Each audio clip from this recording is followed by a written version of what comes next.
अस्सलाम वालेकुम वरहमतुल्लाह। वालेकुम अस्सलाम वरहमतुल्लाह। अल्हम्दुलिल्लाहि रब्बिल आलमीन वस्सलातु वस्सलामु अला रसूलिहिल अमीन।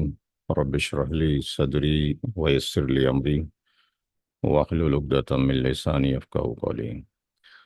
मुस्लिम इनहेरिटेंस का बैच नंबर 15 चल रहा है और लेक्चर नंबर आज 11 है। और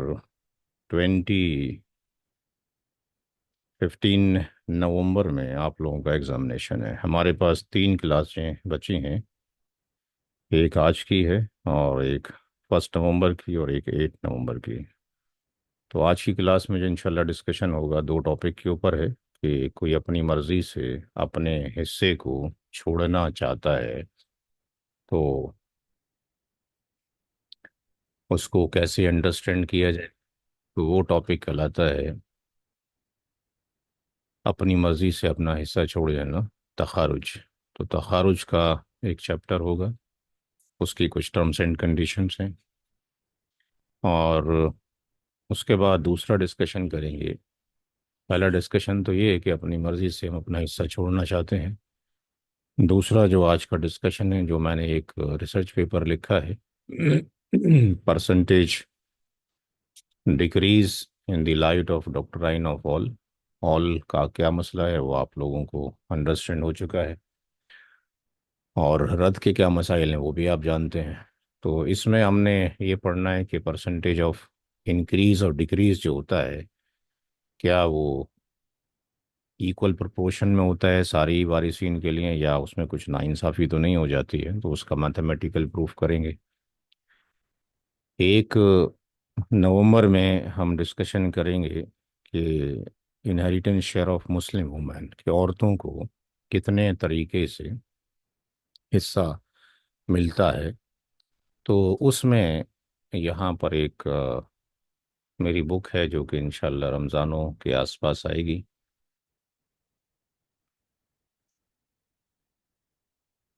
तो यहाँ पर ये केस स्टडी है।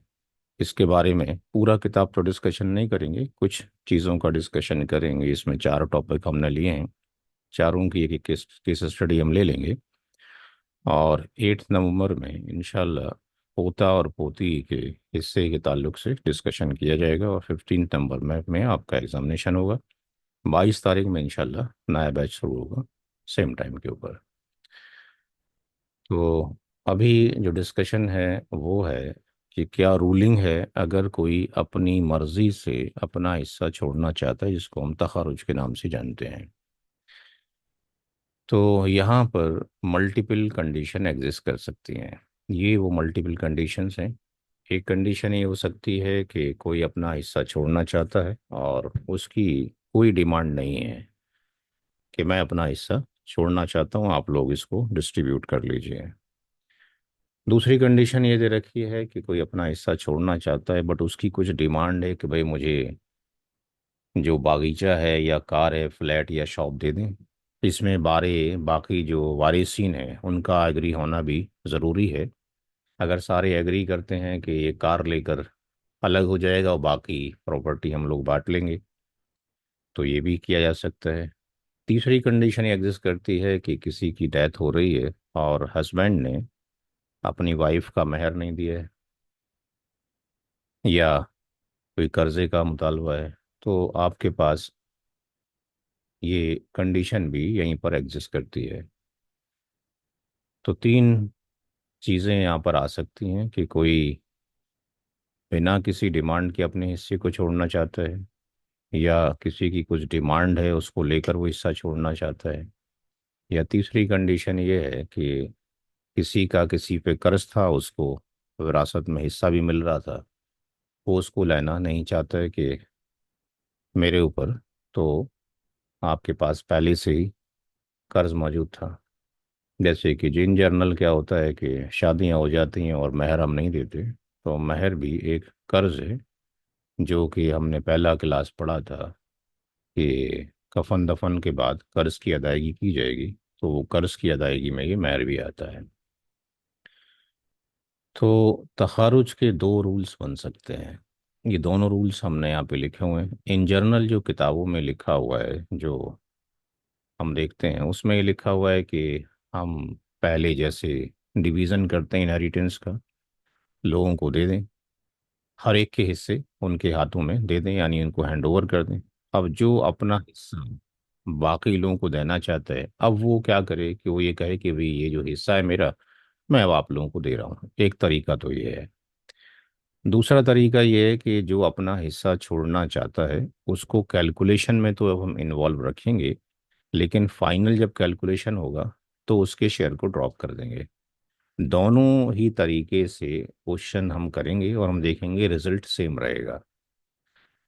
तो मुझे जो मेथड है वो टू अच्छा लगता है, कि पहले वाला मेथड ये कहता है कि पहले जिस जिसका जितना अमाउंट है उसके हाथ में दे दो, फिर अब जो अपनी मर्जी से बाकी वारिसीन को डिस्ट्रीब्यूट करना चाहता है वो कर दे। तो इसमें दो बार कैलकुलेशन हो रही है मेथड वन के अंदर। मेथड टू में एक ही बार कैलकुलेशन है, हम उसको कैलकुलेशन फैक्टर में रखेंगे, और जब फाइनल कैलकुलेशन की बात आएगी तो उसका फ्रैक्शनल शेयर वहाँ से हटा देंगे। हम इसमें ये भी देखेंगे कि अगर जो अपना हिस्सा नहीं लेना चाहता है, अगर हम उसको सिरे से, यानी फ्रॉम द बिगिनिंग से ही क्वेश्चन से निकाल दें, तो फिर ये ब्लेंडर मिस्टेक हो जाती है, लोगों के शेयर जो है कुछ के कुछ चले जाते हैं। तो एक क्वेश्चन इंशाल्लाह भी करेंगे तो अंडरस्टैंड हो जाएगा। यहाँ पे एक सवाल लेता है। यहाँ पे कहा गया है कि जमीला की डेथ हुई है, और उसकी जो प्रॉपर्टी टोटल जो स्टेट की कॉस्ट है वो 6 लाख रुपए थी, और उसने अपने पीछे अपने शौहर को छोड़ा हुआ है, अपनी माँ को, और अपने एक अंकल को, यानी चचा को छोड़ा हुआ है। यहाँ पे कंडीशन गिवन है कि उसका जो हस्बैंड था उसने अपनी बीवी का महर नहीं दिया था। अब उसकी बीवी की मौत हो गई है, तो आप कह सकते हैं उसको शर्म आ रही है या कुछ भी हो रहा है, वो अपना हिस्सा नहीं लेना चाहता है, और वो चाहता है कि मेरा जो हिस्सा है बाकी वारिसीन में, यानी ये दोनों जो मौजूद हैं इनमें तकसीम कर दिया जाए। यानी मरने वाले के तीन लोग हैं, शौहर, माँ और चचा। ये अपना हिस्सा छोड़ना चाहता है, और ये कहता है कि मेरा हिस्सा इन लोगों में तकसीम कर दिया जाए, मैं अपना हिस्सा नहीं लेना चाहता, क्योंकि मैंने अपनी बीवी का मेहर भी नहीं दिया था। अब सॉल्यूशन दो तरीके से किया जा सकता है, मेथड वन भी मेथड टू भी। मेथड वन वैसे ही है, तीन लोग मौजूद हैं मरने वाले के, शौहर का 1/2 होगा चूंकि औलाद नहीं है, अंडरस्टूड है, बताने की ज़रूरत नहीं है सबको। माँ का हिस्सा 1/3 होगा चूंकि औलाद नहीं है। तो ये दोनों प्राइमरी ईयर्स हैं, जबिल फरोज हैं, पुरानी केयर है, फिक्स शेयर है। इनको बांटने के बाद जो बचेगा वो अंकल ले जाएंगे। तो यहाँ पे 1/2 प्लस 1/3 जब हम करेंगे तो ये 5/6 आ जाएगा। तो चाचा का जो हिस्सा बनेगा वो 1/6 बनेगा, यानी total share of all inheritors जो हो गए वो 6/6 हो गए। इस केस में समरी कैलकुलेशन ये हो गया कि पूरी प्रॉपर्टी के, यानी जो 6 लाख रुपए थे, उसको हम 6 से डिवाइड कर देंगे, तो एक हिस्से का अमाउंट हमारे पास आ जाएगा। तो हमारे पास जो 6 लाख रुपए थे उसको 6 से डिवाइड किया तो 1 लाख का अमाउंट आ गया। यहाँ पे हम देखते हैं कि हस्बैंड को 3 शेयर जाने, मदर को 2, और रियल अंकल को 1। इसका मतलब शौहर को 3 लाख रुपए का अमाउंट मिलेगा वाइफ की डेथ के बाद, और जो मदर है मरने वाले की, उसको 2 लाख मिल रहा है, और अंकल को 1 लाख मिल रहा है। ये कैलकुलेशन वैसी हुआ जैसे कि आपने कहा है। अब कंडीशन ये है कि एज पर दी क्वेश्चन जो जमीला के हस्बैंड हैं, वही कहते हैं कि 3 लाख रुपए का जो अमाउंट है वो डिस्ट्रीब्यूट कर दीजिए किसके बीच में, मदर के बीच में और रियल अंकल के बीच में। अगर वो ये कहते हैं कि भाई 3 लाख में से 50,000 इसको दे दो और 2.5 लाख इसको दे दो, ये भी किया जा सकता है। लेकिन अगर वो कहते हैं कि भाई जो इनके रेशियोज हैं उनके अकॉर्डिंग कर लो, ये भी किया जा सकता है। ये इसके ऊपर डिपेंड है। तो अगर हम ये मान लेते हैं कि उनको हम उनके शेयर्स के अकॉर्डिंग अगर देना चाहते हैं 3 लाख रुपए, तो यहाँ पे मदर का 1/3 है, अंकल का 1/6 है, इन दोनों का एल्शियम 6 आ गया, और जो हम देखते हैं तो इनका जो रेशियो आ गया वो कितना आ गया, 2:1 आ गया, क्योंकि 3 2 और 6 1 इनके जो रेशियो का जो जोड़ है यानी निस्बतों का जोड़ है वो 3 आ गया। तो यहाँ से जब हम मदर का हिस्सा निकालेंगे तो शेयर ऑफ जमीलाज हस्बैंड, यानी जमीला के हस्बैंड ने 3 लाख रुपए छोड़े हैं, उसमें से दो हिस्से किसको जाएंगे, माँ को जाएंगे। और टोटल हिस्से कितने हैं, 3 हैं। ये वैसे ही असबा बिगैरी असबा मागैरी वाला फार्मूला, असबा बिगैरी वाला फार्मूला अप्लाई हो गया, जहाँ बेटा बेटी पोता पोती सगा भाई सगी बहन सौतेला भाई सौतेली बहन एग्जिस्ट करते हैं, या पोता पोती एग्जिस्ट करते हैं। तो यहाँ पर जो 3 लाख रुपए थे, 3 लाख में से 2 लाख रुपए चला गया किसको, माँ को चला गया, मरने वाले की।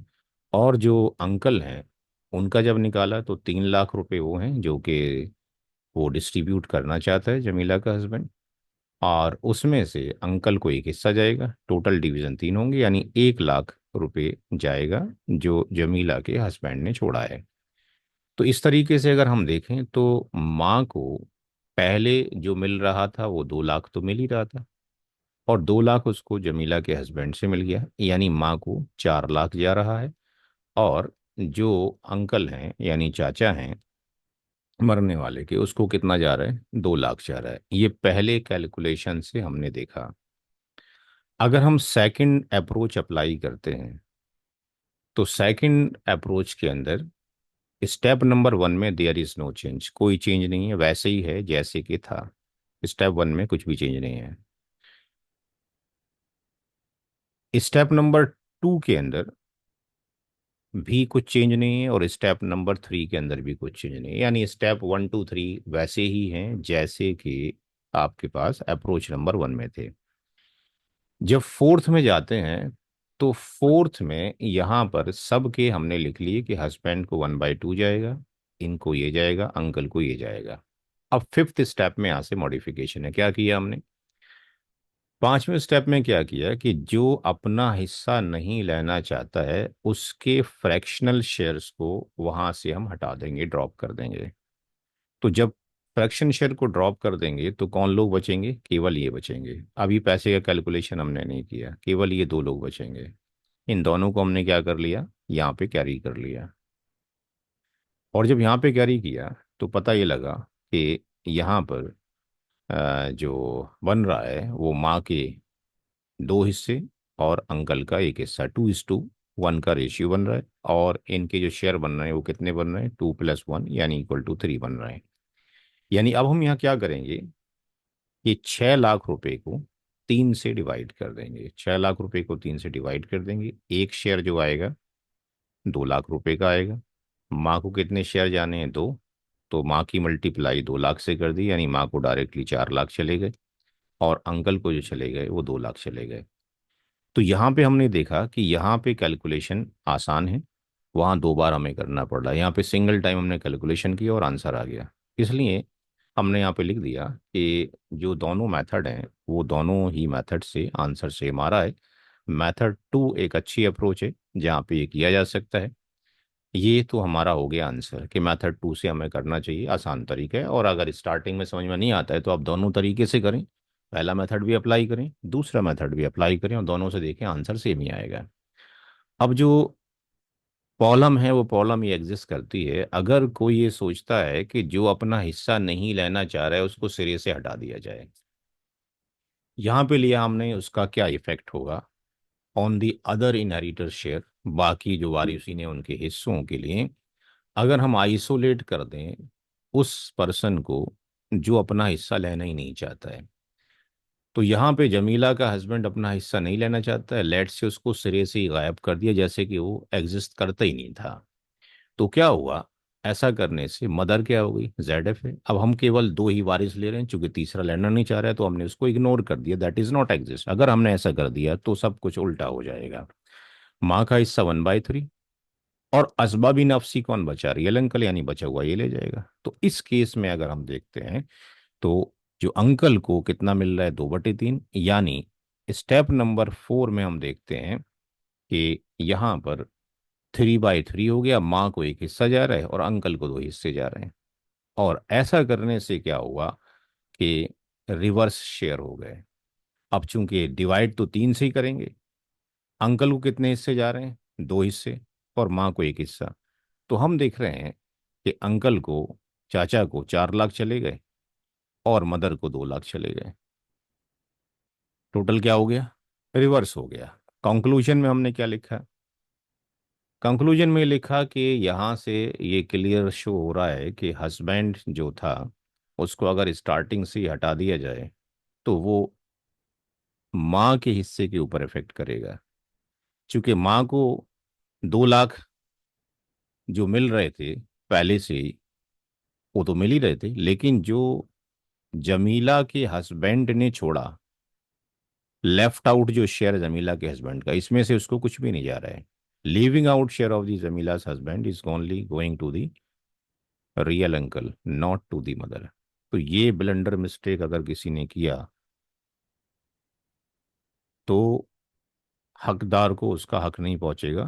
क्योंकि जमीला के हस्बैंड ने ये कहा था कि आपस में बांट लेना, तो उसमें से तो 1 रुपया भी माँ की तरफ नहीं जा रहा अगर आपने कैलकुलेशन से स्टार्टिंग से इग्नोर कर दिया। तो इस तरह के मैंने 4 सवाल लिए हैं, एक सवाल आपको करा दिया है, एक सवाल आपके लिए हम यहाँ पे होमवर्क देते हैं। यहाँ पर एक सवाल एज ए आप होमवर्क ले लीजिए, यही ले लीजिए, यहाँ से भी अंडरस्टैंडिंग हो जाएगी।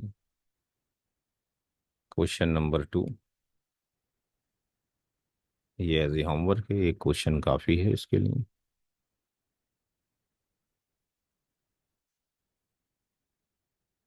क्लास में तो माशाल्लाह 15 लोग हैं, लेकिन होमवर्क 15 लोगों का नहीं आया, होमवर्क केवल 8 लोगों का होमवर्क रिसीव हुआ है इस बार। तो जिन्होंने जमा नहीं किया है वो सबमिट करें।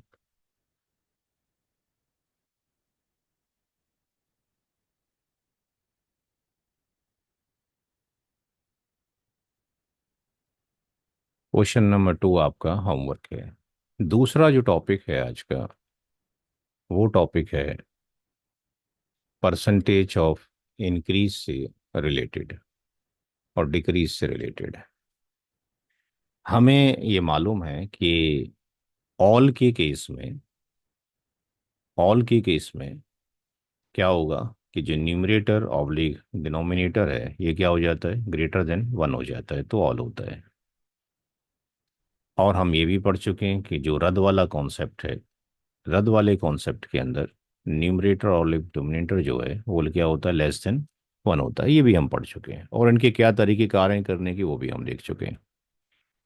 यहाँ पर ये हमने डिस्कशन करना है कि जो हज़रत उमर रदी अल्लाह तआला अन्हु के तरफ जो फैसला दिया गया था, जब परसेंटेज ऑफ एन इंक्रीज होता है तो जितने भी वारिसिन हैं उन सबका इक्वल प्रोपोर्शन में इंक्रीज होगा, और जो डिक्रीज होता है तो सबका इक्वल प्रोपोर्शन में डिक्रीज होगा।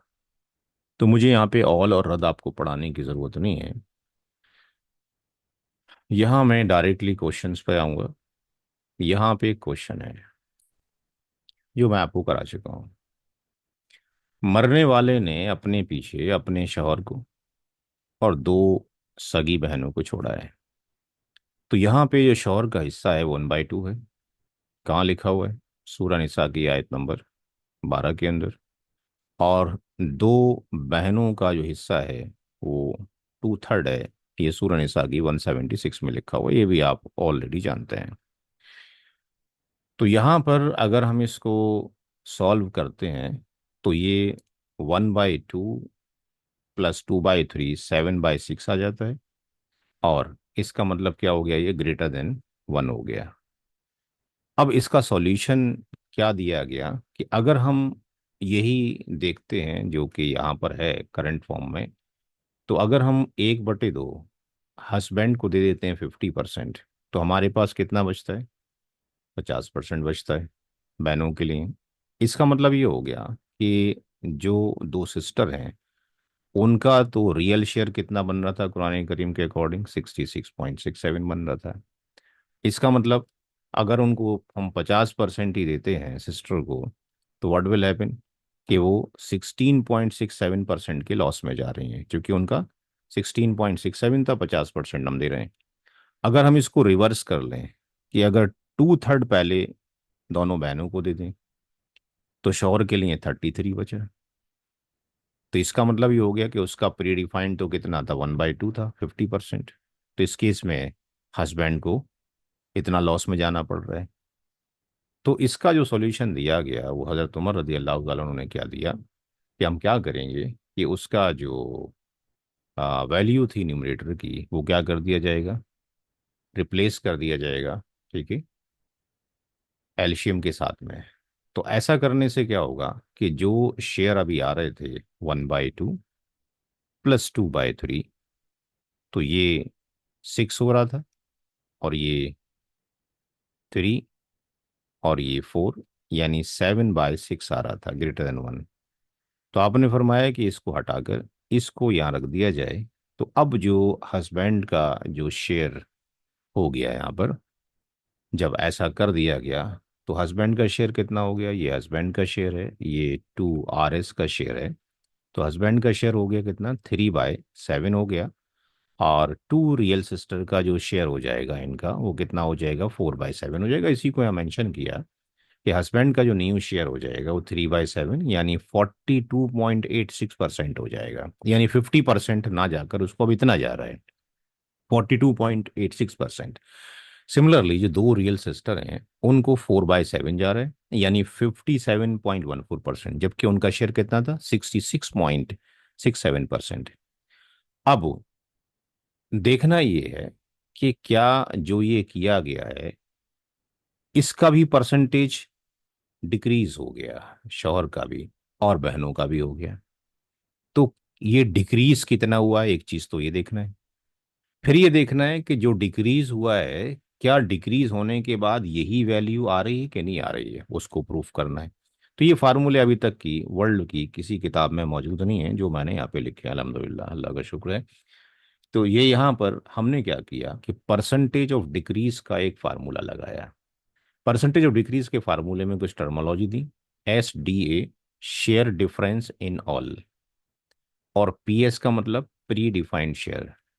तो जो शेयर डिफरेंस इन ऑल है उसमें प्री डिफाइंड शेयर में से शेयर आफ्टर ऑल को घटा दिया जाएगा और 100 से मल्टीप्लाई कर दिया जाएगा। इससे पता लग जाएगा कि परसेंटेज ऑफ डिक्रीज किसका कितना हुआ है।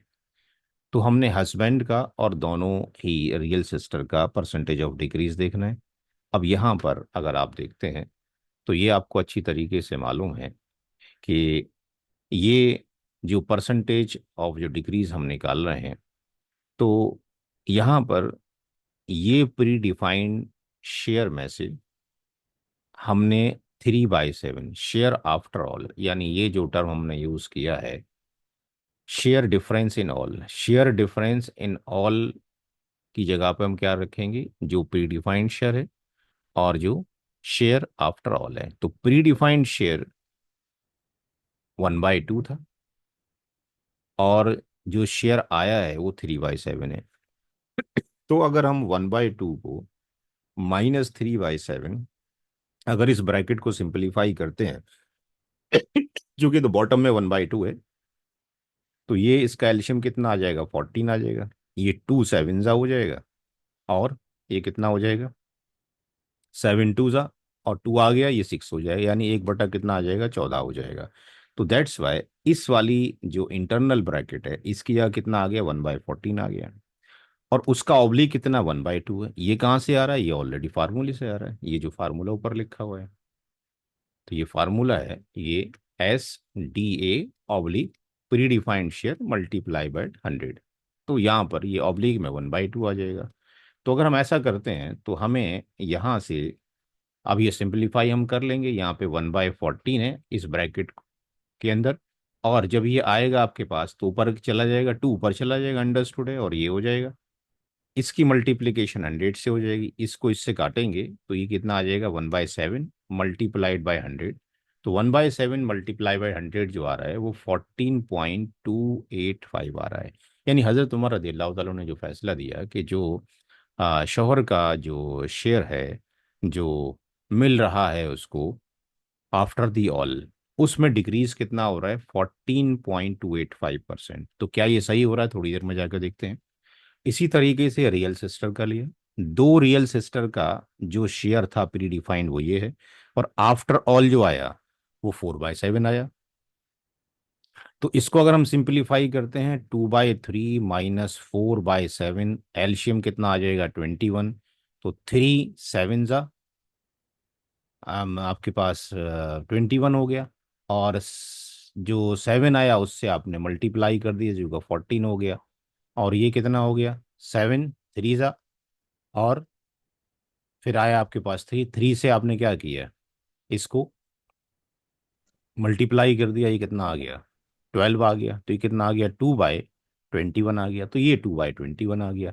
अब 2/21 तो ये है, और उसके ऑब्लिक में 2/3 है, तो 3 चला जाएगा ऊपर आपके पास, और 2 रह जाएगा नीचे। तो 2 से 2 कट जाएगा, और इस 3 से 2 7 जा, यानी ये भी कितना आ गया, 1/7 मल्टीप्लाइड बाय 100, यानी ये भी इतना आ गया। यानी दोनों का जो चाहे शौहर है या जो सगी बहनें हैं, उन दोनों का परसेंटेज ऑफ डिक्रीज दोनों का इतना हुआ है। यहाँ से वेरिफिकेशन तो ये हो गया कि दोनों का, ऑल के केस में दोनों का परसेंटेज ऑफ डिक्रीज इक्वल हुआ है। अब ये प्रूफ करना है कि जो उनको ये मिल रहा है 42.86 हस्बैंड को, और 57.14 ये रियल सिस्टर को, क्या ये दुरुस्त मिल रहा है, सही है कि नहीं। तो हमने करना है वेरिफिकेशन। तो वेरिफिकेशन के रिजल्ट के लिए हमने क्या किया कि ये हम उनको शेयर दे रहे हैं हस्बैंड को, उसको कितना डिक्रीज हो रहा है, 14.28%। तो अगर जो शौहर का एक्चुअल शेयर था वो कितना था, 50% था। कितना था, 50% था। इसका डिक्रीज हो रहा है, कितना डिक्रीज हो रहा है इसका, 14.285% ऑफ 1/2, यानी 1/2 का इतना परसेंट डिक्रीज हो रहा है। तो 1/2 का इतना परसेंट बनता है कैलकुलेटर में कितना, 7.24%, यानी उतना कम हो गया। अगर इसको 50 में से इतना घटाते हैं तो हम देखते हैं ये 42.86 आ रहा है, जो कि हजरत उमर रदी अल्लाह तआला अन्हु ने जो फैसला दिया उसके अकॉर्डिंग उसको जो मिल रहा था वो 42 ही मिल रहा है, यानी बिल्कुल करेक्ट जा रहा है। हमने वेरिफिकेशन कर लिया। क्या जो रियल सिस्टर है, क्या उसको 57.14 जो मिल रहा है, क्या उसके अंदर भी डिक्रीमेंट 14.285% है। इसको भी हमने वेरीफाई किया कि लेट से इसको कर लेते हैं। तो यहाँ पे दो सिस्टर को जो मिल रहा था वो 2/3 था, 2/3 का मतलब 66 पॉइंट ये परसेंट था।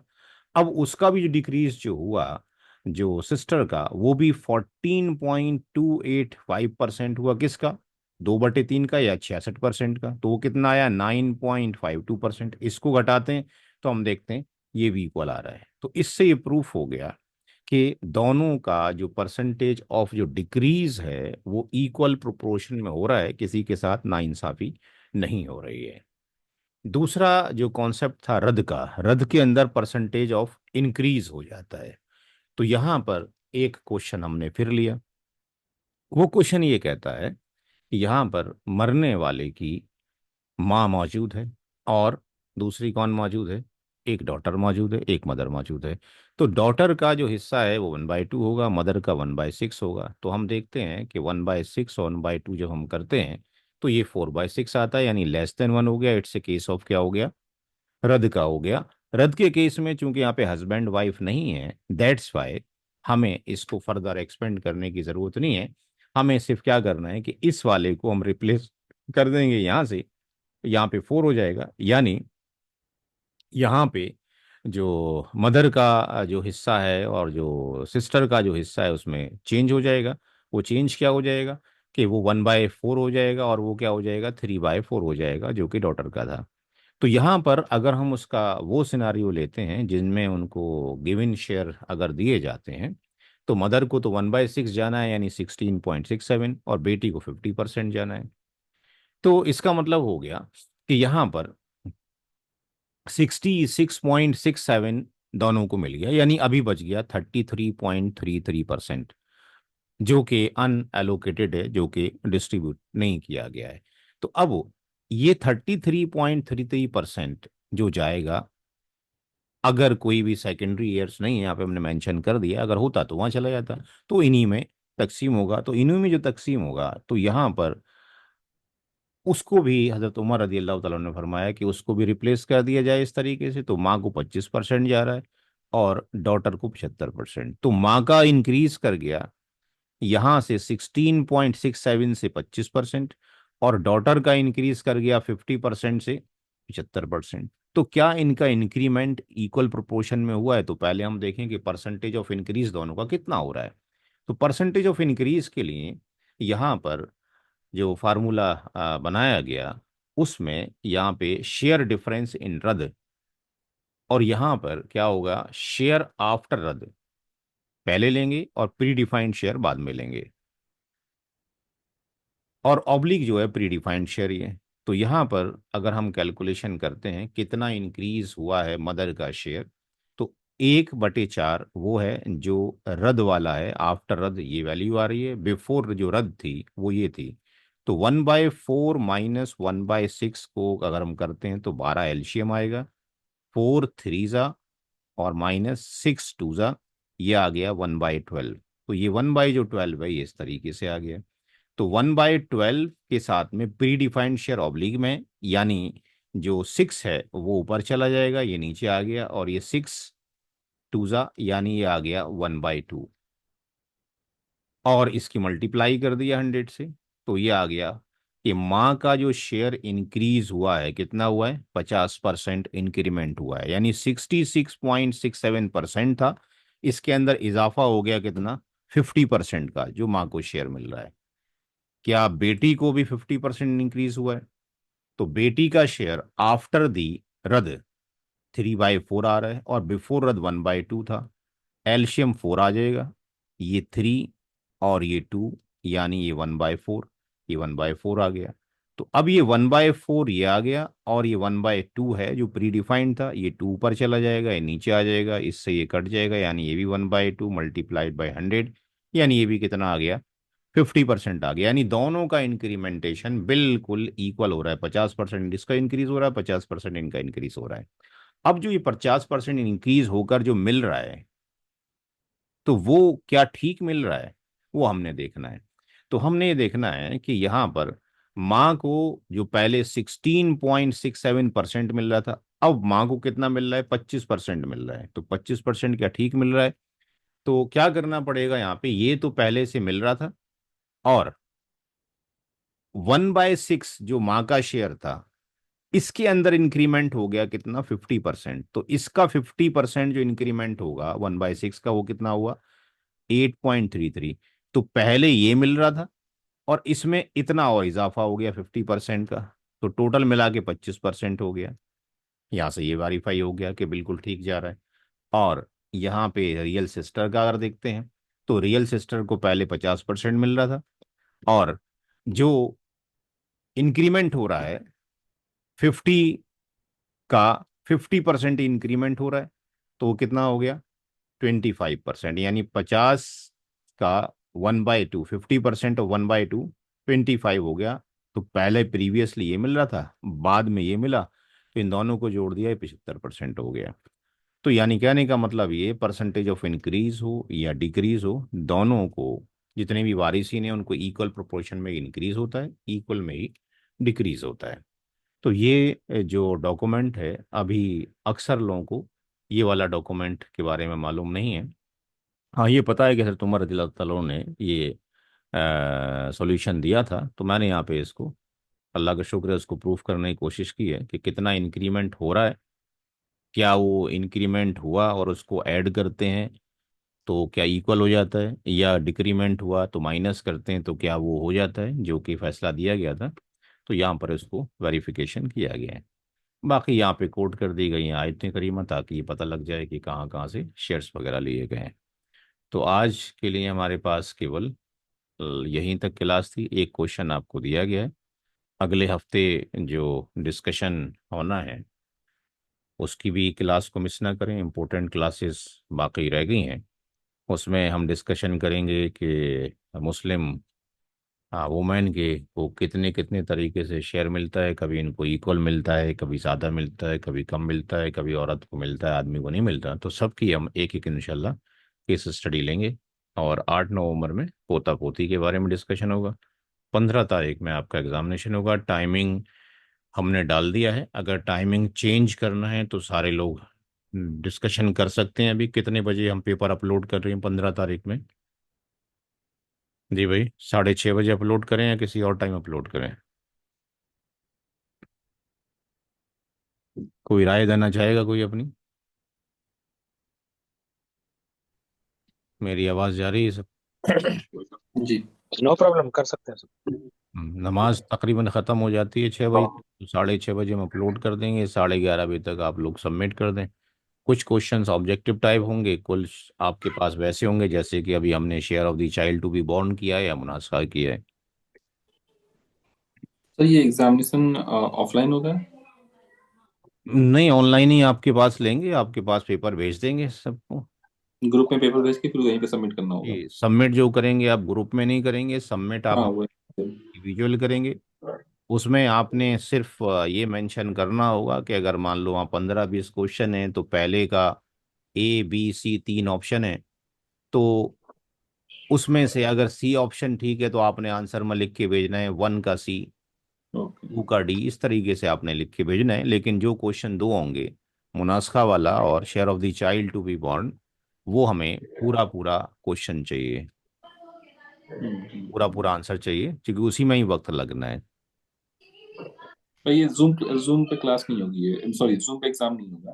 नहीं नहीं, जूम पे नहीं होगा, आराम से घर बैठ के कीजिए। देखिए, मेहनत तो आपने करनी है, आप उठा के चीटिंग करेंगे कॉपी में से तो अपन नुकसान कर रहे हैं। मेरा तो नुकसान नहीं हो रहा ना। मैंने तो जरूर। 3 महीने तक अल्हम्दुलिल्लाह, अल्लाह का शुक्र है, आपको पढ़ा दिया, चाहे कम लोग आए या ज़्यादा लोग आए। तो बेटर इज़ दैट अपनी कॉपी ना खोलें बिल्कुल, बिना उसको टच किए हुए जितना कर सकते हैं करें। नहीं हो पा रहा है, फिर अगला बैच होगा इंशाल्लाह, फिर अगले बैच में ज्वाइन करें, क्या दिक्कत है।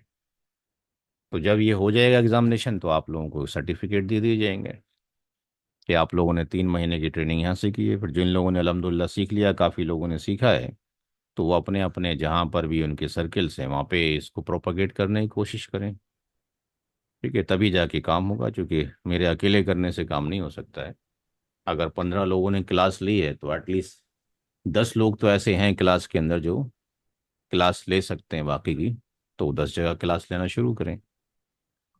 अच्छा, एक डिस्कशन और करना है आप लोगों से, अभी कर लेता हूँ, क्योंकि एक फॉर्म हमने बनाया है, कुछ हो सकता है कि आपकी राय मिल जाए। ये फॉर्म देखिए हमने यहाँ पे बनाया है। इस फॉर्म का क्या पर्पज़ है, ध्यान से सुने सारे लोग। इसका ही मकसद अवेयरनेस का ही है। ये हम PDF हर एक को भेज देंगे। यहाँ पे एक फॉर्म बनाया गया, ये हमने अपने सेंटर का नाम डाल दिया। ये आयत करीमा 7 डाल दी गई, यहाँ पे लिखना अभी भूल गए। ये 4-7 है का तर्जुमा है। यहाँ पे जनाजा दिखा दिया गया, यहाँ लिख दिया गया।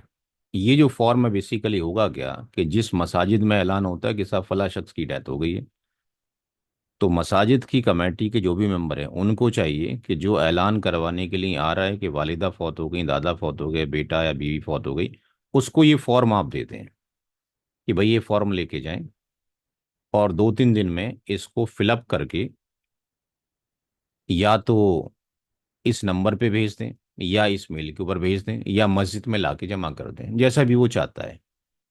पढ़ा लिखा बंदा होगा तो वो हमें भेज देगा डायरेक्टली, और अनपढ़ होगा तो फिलअप करवा के वो मस्जिद में जमा कर देगा। उसका एक एप्लीकेशन नंबर हम मस्जिद वालों को डाल के देंगे, जो भी होगा। और इसको ऑनलाइन देंगे, उनको तरीका बता देंगे क्या कॉन्सेप्ट, यानी डेट वाइज है, वॉट एवर जो भी है। यहाँ पे वो दरखास्त ये कर रहा है कि भाई मरने वाले का नाम ये है, ये डेट ऑफ डेथ है, उस मरने वाले पे कर्ज ये था, वसीयत इतने की थी, और जो एप्लीकेंट है, जो दरख्वास्त दे रहा है कि मेरे फादर की या मदर का ये डिस्ट्रीब्यूशन इनहेरिटेंस किया जाए, उसका नाम ये, उसका पता और ईमेल ये। यहाँ पर उसने अपने बारे में लिख दिया जी मेरा नाम ये है, मेरा रिलेशन मरने वाले से ये है, और हमारी रिक्वेस्ट ये है कि इसको जल्दी से जल्दी अमल में लाया जाए। नीचे उर्दू में भी लिख दिया गया है। यहाँ पे हमने सबके नाम लिख दिए। अब वो यहाँ पे वालिद साहब का नाम लिखे, दादा का नाम लिखे। जनरली अगर उसको कहेंगे तो वो आधे नाम छोड़कर आ जाएगा, जैसे कि हम देखते हैं। तो हम फिर सही तरीके से उसमें फैसला नहीं कर पाएंगे। तो हम सबके नाम यहाँ पे फिलअप करवा लेंगे, जितने भी लोग मौजूद हैं सबके नाम हमने लिख दिए। भाई अगर नहीं है तो नहीं लिखो, अगर है तो आपने फॉर्म को कंप्लीटली तौर पे फिलअप करना है। यहाँ से ये कट जाएगा फॉर्म, और नीचे से उसको रिसिप्ट चली जाएगी। इसका दूसरा पार्ट ये हो गया, यहाँ पर रियल सिस्टर, रियल ब्रदर, ये सारे के सारे हमने यहाँ पे डाल दिए। लास्ट में उससे डिक्लेरेशन ले लिया कि ऊपर जो लिखा है वो ठीक इन्फॉर्मेशन। जो जर्नली क्या होता है, जब फैसला दे दिया जाता है फिर बाद में आप कहते हैं जी फला शख्स रह गया। यहाँ से हमने बोल दिया यहाँ पे अभी स्पेलिंग वगैरह मिस्टेक है इसके अंदर, कि फॉर्म को कंप्लीट करने के बाद या तो पोस्ट कर दें, या व्हाट्सअप कर दें, ईमेल कर दें। तो आज के समय जनरली ईमेल भी कोई नहीं करता, व्हाट्सअप कर देता है।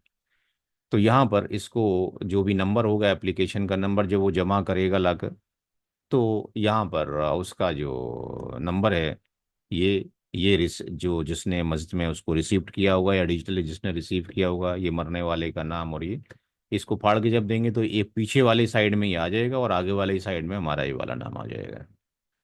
तो ये हम चाह रहे हैं कि हर एक मस्जिद के अंदर रखा जाए, आप लोगों को भेज दिया जाए। जब ये पूरा हो जाएगा फॉर्म तो अपनी जगह पे मसाजिद में रखें, और जिन लोगों को इनहेरिटेंस आ गई है वो जाके जो कमेटी है उससे बात करें, इमाम साहब से बात करें भी इसको आम होना चाहिए, फैसले लोगों के होने चाहिए। क्योंकि जो इल्म को जानता है वही फैसला नहीं करेगा तो क़यामत के दिन तो पकड़ होनी है उसकी। तो इसमें कुछ और राय देना चाहते हैं आप हजरत में से कोई कि इसमें और क्या चीज़ किया जा सकता है, क्योंकि तकरीबन 1 डेढ़ महीने से हम फॉर्म में चेंजेस किए जा रहे हैं। कुछ राय है इसके अंदर किसी की और?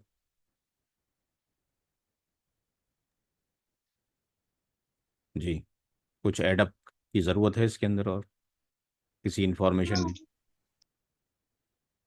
तो इसमें आमतौर पे देखा गया है कि जैसे यहाँ पे हमने लिखा हुआ है डेप्ट अमाउंट ऑफ डिसीज हम्म। और विल अमाउंट, तो कभी कभी अमाउंट नोन नहीं होता, जैसे प्रॉपर्टी है, कुछ और भी चीजें हैं, दुकान का शेयर है।